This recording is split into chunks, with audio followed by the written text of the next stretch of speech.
आई यांनी मिळून आपल्या पर्यावरणाचं संरक्षण आणि संवर्धन व्हावं. प्रत्येक विद्यार्थी आणि त्यांची आई यांनी मिळून आपल्या अंगणामध्ये किंवा शेतामध्ये बांधावरती ज्या ठिकाणी जागा उपलब्ध असेल अशा ठिकाणी आपल्याला एक झाड लावायचं आहे.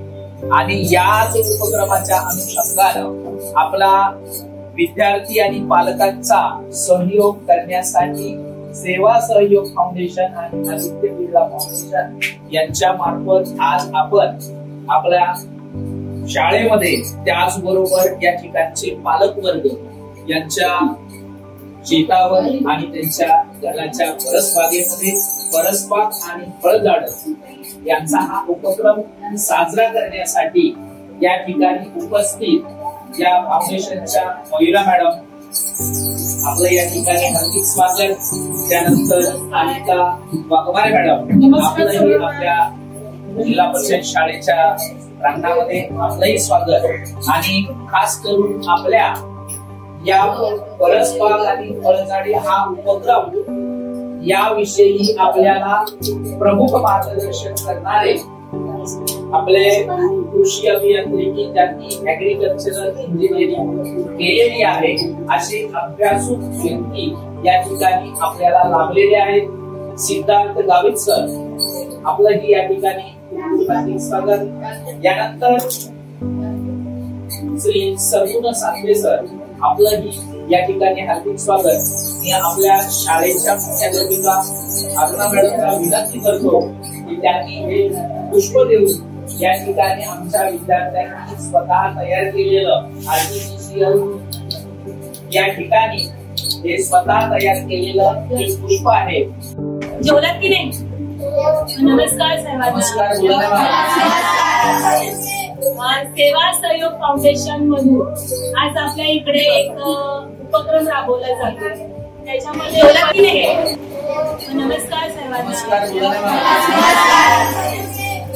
सेवा सहयोग फाउंडेशन मधून आज आपल्या इकडे एक उपक्रम राबवला जातो. त्याच्यामध्ये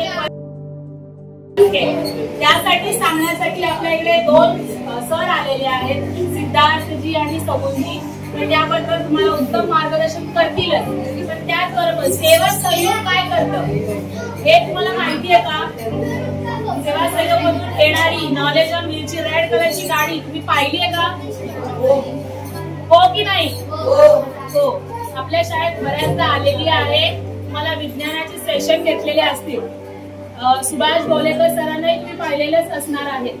तर त्या अनुषंगाने इथे विज्ञानाचे बरेच उपक्रम जसे की विद्यार्थ्यांना 6वी ते 10वीच्या विद्यार्थ्यांना विज्ञान कसं शिकवावं पीपीटीच्या माध्यमातून, व्हिडिओच्या माध्यमातून किंवा त्यांना प्रत्यक्षात हाताळणी करून कसं शिकवलं जावं की त्यांना जास्त चांगलं समजेल या दृष्टिकोनातून शिकवलं जातं. त्यानंतर मी एक स्वतः वस्ती समन्वयक आहे, म्हणजे वस्त्यांमध्ये काम करते जिथे पालकांना विद्यार्थ्यांना काय अडचणी येतात शिक्षणाच्या बाबतीत किंवा इतर कुठल्या बाबतीत किंवा आरोग्याच्या बाबतीत काही अडचणी असतील तर त्या समजून घेऊन तिथे मी नवनवीन ऍक्टिव्हिटी राबवत असते. त्याचबरोबर आपला सेवा सहयोग फाउंडेशन इथेच थांबत नाही तर त्याचा व्यास खूप मोठा आहे. तर तो मुलींमध्ये जास्त काम करतोय. किशोरवयीन मुली ज्या आहेत वयवर्ष 12 या मुलींसाठी एक विशेष सत्र चालवलं जातं ज्याच्यामध्ये त्यांना पडणारे प्रश्न, त्यांना येणाऱ्या अडचणी याचं समाधान तिथे केलं जातं. बऱ्याच मुलींना असं असतं की मी काय विचारायचं, माझ्या मनात काही प्रश्न आहे तो कुठे विचारायचा हा त्यांना कळत नाही. अशा वेळेला या वर्गांमध्ये त्या मुलींना मुक्त चर्चा करता मिळते, तिथल्या ताईंशी बोलता येतं आणि त्यांना योग्य मार्गदर्शन केलं जातं. त्याचबरोबर या मुलांना बऱ्याच गावपाड्यामध्ये शाळांमध्ये स्कूल किट वाटप केली जाते. जिथे स्कूल किटच्या माध्यमात जसं आता शासनाने स्कूलच्या बॅग दिलेल्या आहेत त्यामध्ये बरंच साहित्यही दिलेलं आहे. मला वाटतं शासन सर्वच देतं की नाही, युनिफॉर्म, शूज, बॅग, रेनकोट वगैरे सगळंच देतं. तर बरेच असे दुसरे पाडे आहेत जिथे या मुलांना काहीच मिळत नाही. परसबाग या विषयावर चर्चा करण्यासाठी. तर सर्वप्रथम तुम्हाला परसबाग म्हणजे हे माहिती आहे का? तुम्हाला परसबाग म्हणजे आपण ज्या घराच्या समोरची जी जागा असते म्हणजे आजूबाजूची जागा तिथे लावलेले आपण फळे पालेभाज्या किंवा त्या ठिकाणी आपण साधे फळ झाडे लावतो त्याला बोलतात परसबाग. म्हणजे ती घराच्या समोरची जागा वापरून जिथे आपण फळ झाडे करतो त्याला बोलतात परसबाग. इंग्लिशमध्ये त्याला किचन गार्डनिंग बोलतात, अजून रूफ गार्डनिंग बोलतात. हे अशा वेगवेगळ्या करू शकतात. तर परसबागेचे 2 प्रकार आहेत. एक मोठी परसबाग म्हणजे मोठी परसबाग आणि एक छोटी परसबाग. तर छोटी परसबाग ही आपल्या घराच्या आजूबाजूला आपण ती करू शकतो. आणि नंतर जी मोठी परसबाग आहे ती मिनिमम अर्धा एकरमध्ये नाहीतर 1 एकरमध्ये होऊ शकतो. तर तेच परसबागेमध्ये आपण कशी प्लांटिंग करायची हे आता आपण बघणार आहोत.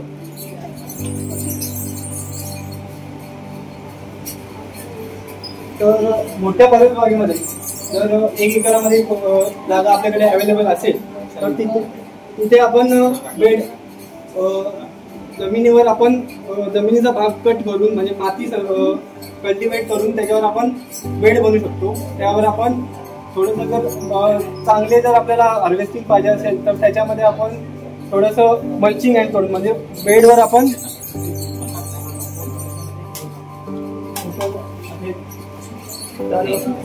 यामध्ये तुम्हाला दिसतंय की जमिनीच्या एक भागावर मल्चिंग टाकलेलं आहे म्हणजे प्लास्टिकचा एक वस्तू टाकलेली आहे त्याच्यावर. तिथे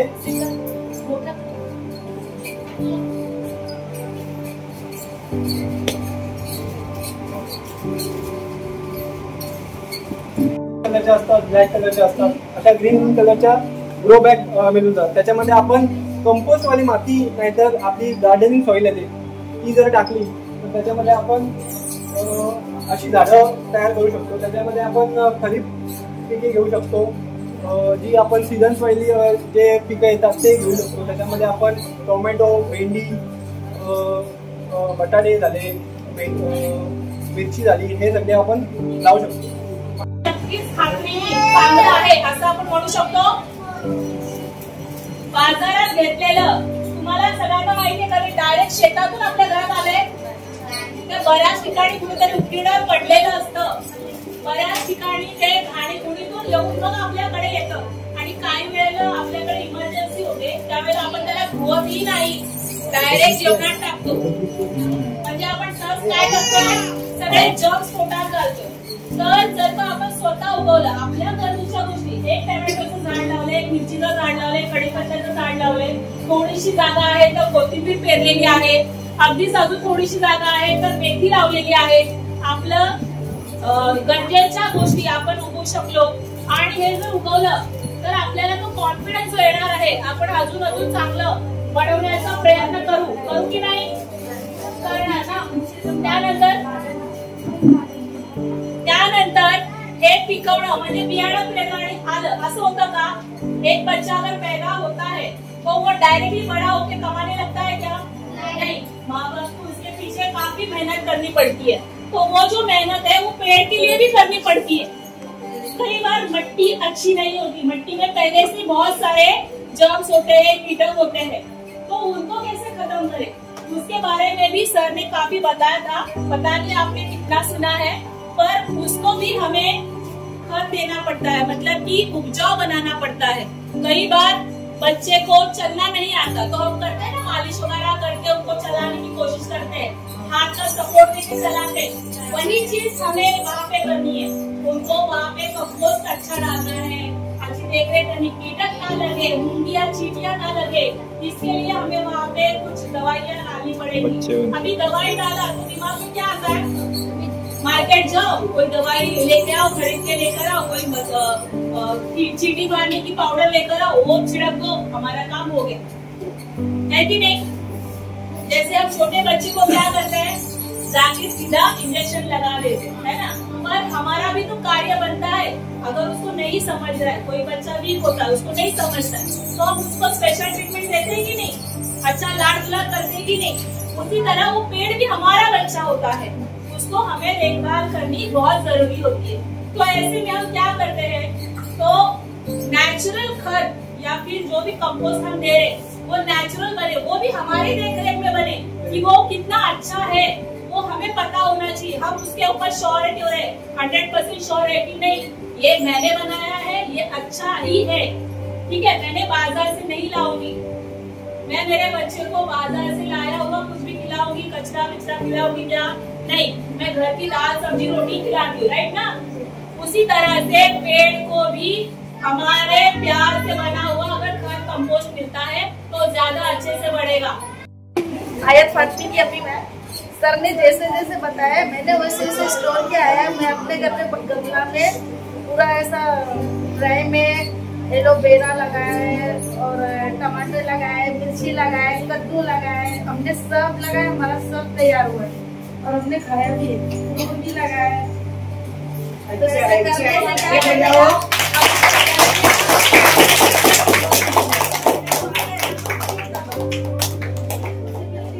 जैसे लगता है कि हमारा घर में खेती लगी है, हमारा कितना पसंद आ रहा है। ताजा ताजा तोड़ने का, ताजा ताजा खाने का मजा ही कुछ अलग होता है।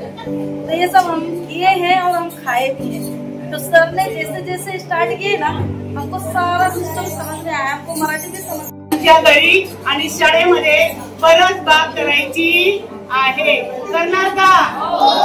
आणि सगळ्या पालकांना सुद्धा नम्र विनंती आहे की तुम्ही सुद्धा तुमच्या घरी परत बाग करा आणि त्याचा भाजीपाला तुम्ही स्वतः तुमच्या जीवनात वापरा। खरोखर तुम्हाला आनंद मिळेल, बरोबर ना? बरोबर। मेरे बच्चे मेरे पूछते हैं टीचर आप जामुन किधर से लाती है? मैं बोलती हूँ मेरे घर में है, मैंने पेड़ लगाया है, अभी जामुन खाने को मिल रहा है, बराबर ना? जगह नहीं है, थोड़ी थोड़ी जगह होगी ना तो भी चलता है। हाँ, तर सगळ्यांनी प्रयत्न यासाठी करायचे आहेत आणि खरे तुम्ही जर प्रयत्न केले तर ते शाळेचा उपक्रम चांगला झाला किंवा यांचा उपक्रम चांगला झाला असं मी म्हणू शकते। सर्वांना पुन्हा एकदा धन्यवाद।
नमस्कार, जिल्हा परिषद शाळा धान्यची आम्ही विद्यार्थिनी आदित्य बिर्ला ग्रुप्स या टीमनी आम्हाला परसबागाबद्दल चांगली माहिती सांगितली।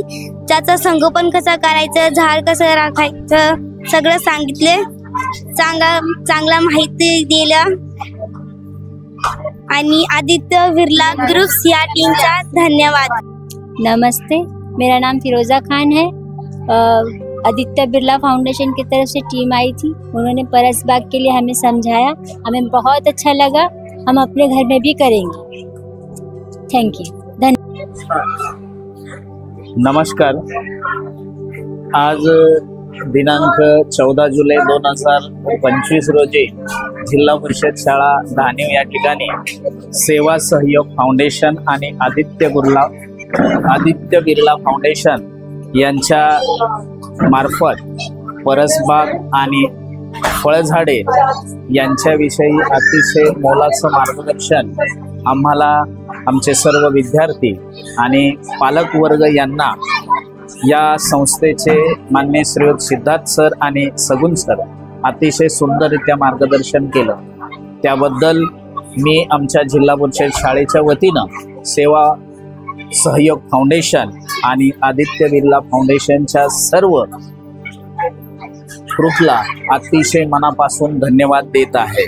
संत तुकाराम महाराजाचं एक अतिशय प्रसिद्ध वचन आहे, वृक्षवल्ली आम्हा सोयरे वनचरे पक्षीही सुस्वरे आळविती।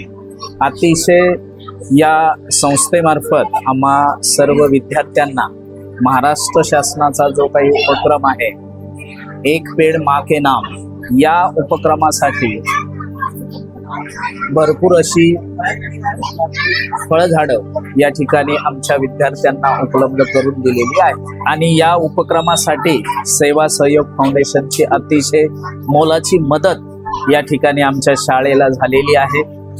नुसती झाडं दिली नाहीत तर त्यांनी त्यांचे सर्व टीम यांनी आणि आमचे पालक विद्यार्थी यांनी प्रत्यक्षरित्या या ठिकाणी वृक्षारोपण केलेलं आहे।